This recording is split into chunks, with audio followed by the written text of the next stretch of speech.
Welcome back, everyone. I figured for this part of the list, I would wear my one and only board game T-shirt. So thanks, Nikki, for giving me this shirt.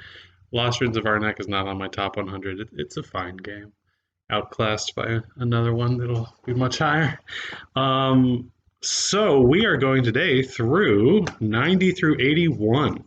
And without further ado, should I give you more further ado?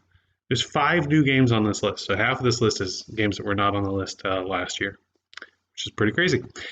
Number 90 is the Quacks of Quedlenberg. This is a game it's a push your luck game. You are quacks who are trying to produce potions. The theme is kind of there, kind of not. One of the great things about this game is that there's a lot of different variability because the different kinds of it's what they call a bag building game. You put a bunch of little pieces, chits in bags, and then you draw them out. But if you draw too many of a certain color, your cauldron explodes, and you don't get as much good stuff as you would otherwise. Anyway, so I really like that there's a lot of variability in this game. And yeah, it's a lot of fun. Also, everyone's playing at the same time for the most part, so adding additional players doesn't really make the game that much longer, which I do love that. Last year, I should say, Quest Quedlinburg was 59 before, so it's dropped by a bit. This next game is number 89. It was 25 last year, so it's dropped by quite a bit, and that is Stone Age. Probably one of the reasons it's dropped is that I've been playing online with Lishko and his brothers and his cousins and other people and Seth, and you guys play with too many expansions. You gotta pick and choose. Don't play with all of them. I guess you can do it for some games, but anyway. Stone Age is one of the first worker placement games, and it's a good theme, like early humans, and you're gathering things and trying to build buildings, and there's some amount of dice rolling to gather resources, but you can mitigate that with tools. It's a fun little engine that you get to build.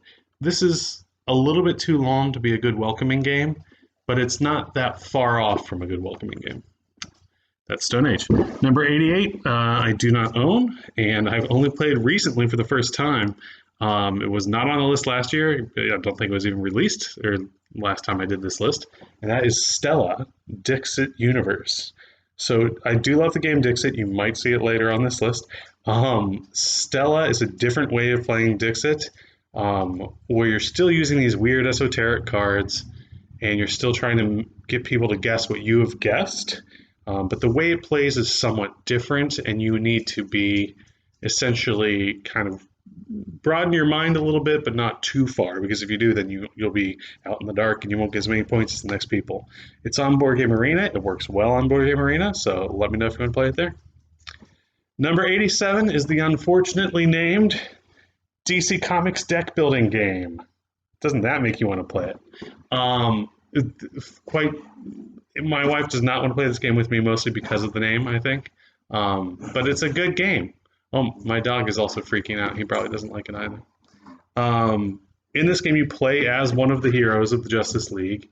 You're trying to take down various villains. It's essentially a easier Dominion.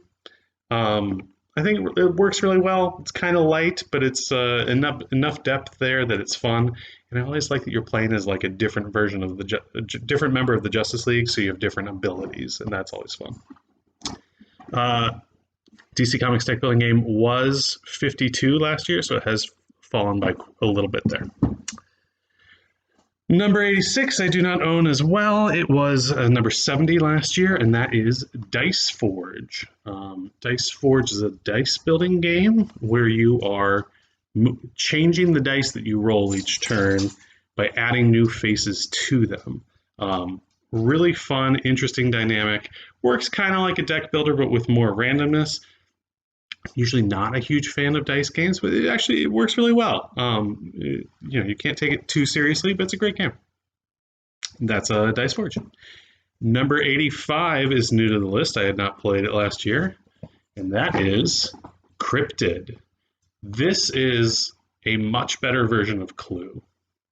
You're trying to find the cryptid. The way they have this game set up is crazy because You'll draw one of these random cards, and each player gets a clue as to which spot on the board the cryptid is on.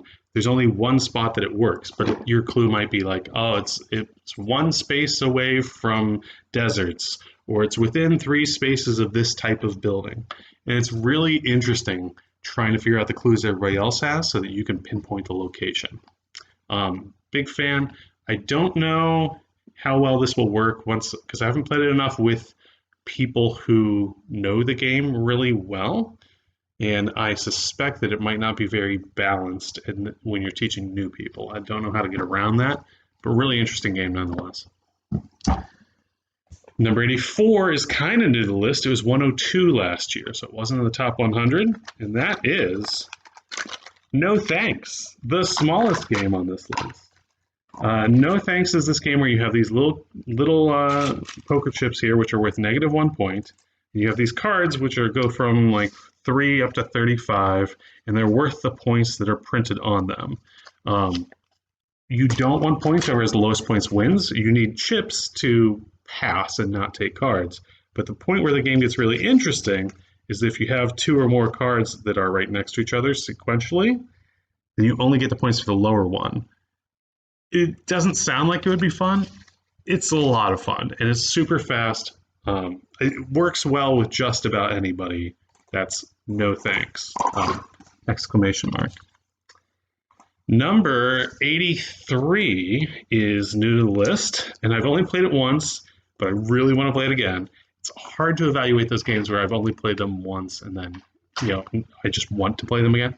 And that is Brass Birmingham. Brass has been around for a long time. Birmingham is one of the newer adaptations, and I got to play this at my friend Tim's house, and it was great. I mean,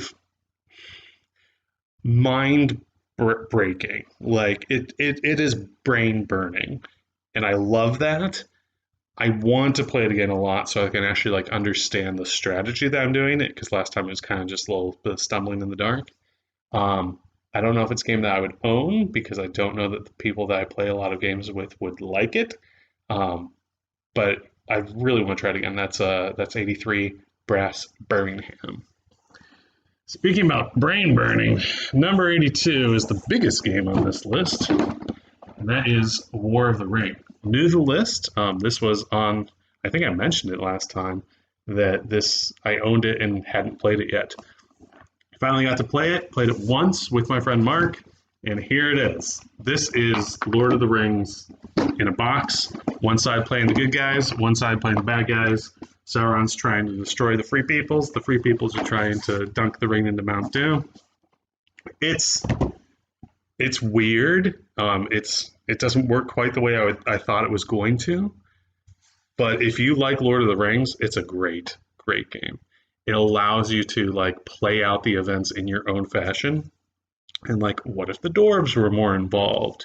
Or, what happens when Lorien gets attacked by Sauron? Interesting stuff. Takes a long time. 2-player only. You can technically play a 4-player game, but I wouldn't. And that's, I want to play it again, but hard to get these 3 hours, maybe more, 3-hour 2-player games to the table. And the final game for today is number 81, Fantastica. It was number 76 last year, so right about the same. I haven't played this game forever. Really need to play this game. It is a deck building game. Only 2 deck building games this time. But the art is classic art, like classic paintings. The theming is kind of Phantom Tollbooth-esque, like that sort of fantasy, where like you have your toothbrush turns into a sword, and there's dragons and enchantresses and things like that, and you're getting these artifacts. What's a good name here? The Wardrobe of Changing, and things like that. Really interesting game. Doesn't work the way most deck builders work. When you move around the board, that's when you defeat monsters. That's when you add them to your deck. Definitely need to play it again. One issue here is it does say it's for 2 to 4 players. The 4-player game is a team game. I'm not as interested. So it's really only for 2 or 3, in my opinion. That is Fantastica. And that was 90 through 81. So let me know what you thought. Thanks for watching, and yeah, stay tuned for the next one.